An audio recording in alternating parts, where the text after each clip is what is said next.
विषयावर चर्चा करण्यासाठी आपण जाऊया गेस्ट सेंटरला। सध्या आपल्याबरोबर या विषयावर चर्चा करण्यासाठी शिंदेच्या शिवसेनेचे राजू वाघमारे आहेत, भारतीय जनता पक्षाचे अवधूत वाघ आहेत आणि राजकीय विश्लेषक रोहित चंदावरकर सुद्धा आहेत। सुरुवात करूया आपण राजू वाघमारे यांच्यापासून। राजूजी, ज्या प्रकारे मनीषा कायंदे यांनी आज दिवसभर भूमिका घेतली, तुमच्या पक्षाच्या प्रवक्ते आहेत, प्राणीशास्त्राचे अभ्यासक म्हणून घेतली आणि साधारणपणे जी काही एक भूमिका कबूतरखाना असावा की नसावा यावरून दिसली, याच्यामध्ये तुमची नेमकी अधिकृत भूमिका काय आहे? तुम्ही सत्ताधारी पक्षामध्ये आहात तरी सुद्धा तुमची भूमिका ही तुम्ही अगोदर मांडा आणि त्यानंतर मग आपण या विषयाला पुढे नेऊया।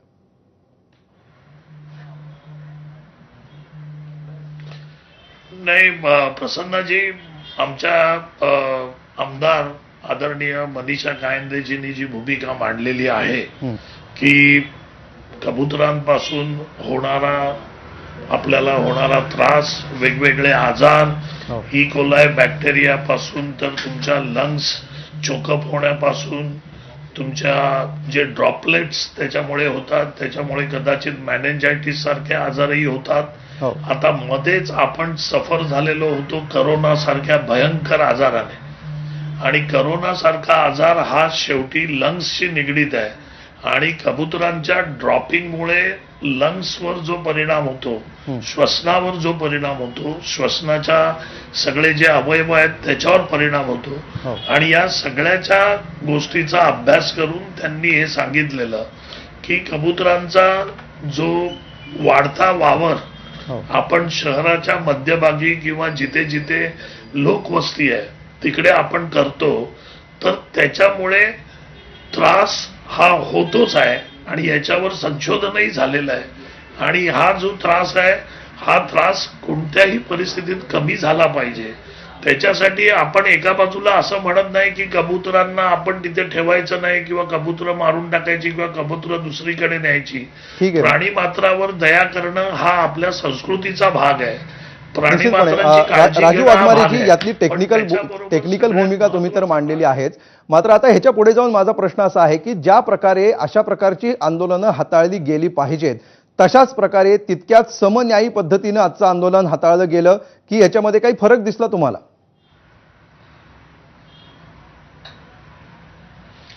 नाही, मला असं वाटतं की काही आंदोलकांनी उग्र भूमिका घेतली, त्यांनी ते छप्पर काढण्याचा प्रयत्न केला, पण माननीय आमच्या महायुतीचे मंत्री आदरणीय लोढासाहेब म्हणाले की हे आंदोलक जे होते ते आमच्यातले नव्हते, ते बाहेरचे लोक होते। म्हणजे कोणीतरी त्या आंदोलनामध्ये घुसून सरकारची प्रतिमा डागाळण्याचा प्रयत्न केलेला आहे आणि या संपूर्ण आंदोलनाला वेगळं आंदोलन देण्याचा प्रयत्न केलेला आहे। कारण जैन समाज हा शांतताप्रिय आहे, जो कबुतरांना किंवा इतर प्राणीमात्राला पण त्या पद्धतीने दयेची भाषा करतो, तो हिंसेची भाषा करूच शकत नाही। त्याच्यामुळे अशा पद्धतीच्या आंदोलनाला जे स्वरूप काही समाजकंटकांनी दिलंय किंवा काही लोकांनी दिलंय ते सर्वस्वी चुकीचं आहे। हाताळण्याच्या पद्धतीमध्ये ज्या प्रकारे हे आंदोलन हाताळण्यात आलं याचा टेक्निकल एक भाग झाला आणि कबूतर मुळे त्यांची विष्ठा, त्याच्यामुळे निर्माण होणारे आरोग्याचे प्रश्न हा एक भाग झाला, त्याच्यावर बरीचशी माहिती आतापर्यंत समोर आलेली आहे। मात्र आजची जी स्पेसिफिक घटना आहे आणि त्याच्यातून जो संदेश जातो आहे, जी चर्चा राजकीय वर्तुळात होते आहे, मराठी माणसांच्या प्रश्नांवर सरकार ज्या प्रायोरिटीनी पावलं उचलतं, इतर मुद्द्यांवर ज्यावेळी आंदोलनं होतात त्या आंदोलकांना ज्या प्रकारची ट्रीटमेंट मिळते ती ट्रीटमेंट आणि आजचं जे आंदोलन ज्या प्रकारे प्रशासनाकडून हाताळण्यात आलं, ह्याच्यामध्ये फरक आहे असं अनेकांचं म्हणणं आहे। तुम्ही कसं बघता याकडे? अवधूत वाघ. असं वाटत नाही। नशिबाने या महाराष्ट्राला अतिशय चांगला आणि संवेदनशील मुख्यमंत्री मिळालेले आहेत, आदरणीय देवेंद्रजी फडणवीस। तुम्हाला एक उदाहरण देतो।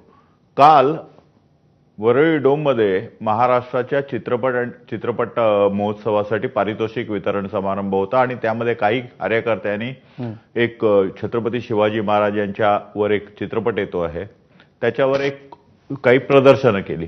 आज काय झालं माहितीये का?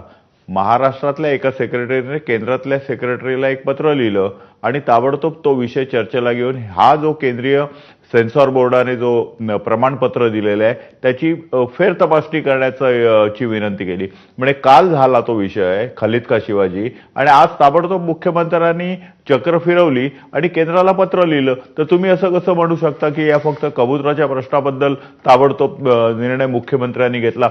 माननीय मुख्यमंत्र्यांनी आतापर्यंत आलेल्या प्रत्येक गोष्टीला आणि ताबडतोब निर्णय घेतलेले आहेत आणि म्हणूनच 14 ते 19 मुख्यमंत्री राहिल्यानंतर आता 24ला पुन्हा त्यांना मुख्यमंत्री बनवलं. अवधूत वाघजी, अगदी अगदी जवळच्या भूतकाळातली काही उदाहरणं देतो. ज्यावेळी मराठीसाठी जो मोर्चा निघालेला होता मीरा भाईंदरमध्ये, त्या मोर्चाच्या आधी ज्या प्रकारे तिथल्या कार्यकर्त्यांना उचलण्यात आलेलं होतं, त्यांना ताब्यात घेण्यात आलेलं होतं, त्याच्या आधीच्या जो जैन समाजाचा मोर्चा निघाला त्याला वेगळी ट्रीटमेंट मिळाली आणि मराठी माणसांच्या मोर्चाला वेगळी ट्रीटमेंट मिळाली असा आरोप करण्यात येत होता. त्यानंतर आजची जी परिस्थिती आहे ह्याच्यामध्ये कारवाईची भाषा कुठेही दिसत नाहीये. ज्यांनी कायदा हात मोडलेला आहे त्यांच्यावर काय कारवाई करणार ह्याच्याविषयी कुठलंही भाष्य होताना दिसत नाहीये. हे काय आहे? मला असं मुळीच पुन्हा वाटत नाहीये, कारण मीरा भाईंदरमध्ये जे 2 मोर्चे निघाले ते काय झाले ती आता जुनी गोष्ट झाली, पण त्यावर आम्ही सविस्तर आणि कित्येक वेळा बोललेलो आहोत. काही लोकांना भाषेच्या नावावर, धर्माच्या नावावर भेद करून या हिंदू समाजामध्ये, सनातन समाजामध्ये भेद पाडायचा आणि ही एक पद्धतच आहे. आता ही तुम्ही जे म्हणता ना पेटा नावाची संस्था, ही पेटा नावाच्या संस्थेचा फंडिंग कोण देतो? या पेटा नावाच्या संस्थेला संपूर्ण परदेशातनं फंडिंग येतं आणि त्यांचा एकमेव कार्यक्रम आहे की हिंदू धर्म आणि हिंदू सण आणि सनातन संस्कृतीवर आघात करणं. इथे नागपंचमीचा सण असो किंवा रंगोत्सव असो किंवा होळीचा सण असो, नेमका त्याच वेळी त्यांना कसं काय आठवतं? प्राणी प्रेम आठवतं.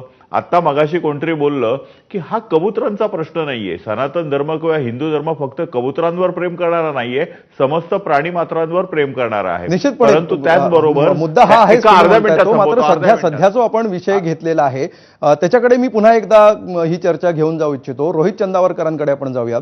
रोहितजी, याच्यामध्ये आरोग्याचा मुद्दा आहे, तांत्रिक मुद्दा आहे, कायद्याचा मुद्दा आहेच, मात्र हे सगळ्या मुद्द्यांना कधी राजकारणाचं स्वरूप येतं आणि कधी त्याच्यामध्ये एक प्रकारच्या वर्चस्ववादाचा वास यायला लागतो, कधी एकदा त्याच्यामध्ये आगामी सगळी गणितं दिसायला लागतात वर्चस्ववादाची. हे आपण यापूर्वी सुद्धा अनेकदा पाहिलं असेल. त्या अनुषंगाने आजचा जो प्रकार झालेला आहे त्याच्याकडे बघताना तुम्हाला नेमकं काय दिसतं याच्यात? अमोल, तुम्ही आणि या पॅनेलवर आता उपस्थित असलेले दोन्ही सन्माननीय सदस्य किंवा वक्ते जे आहेत ते सगळे अग्री करतील की हा विषय हा जो आज आलेला मोठा इश्यू झालेला आहे तो 2 विषयांभोवती आहे. पहिलं म्हणजे अर्बन टाउन प्लॅनिंग आणि दुसरं म्हणजे पब्लिक हेल्थ.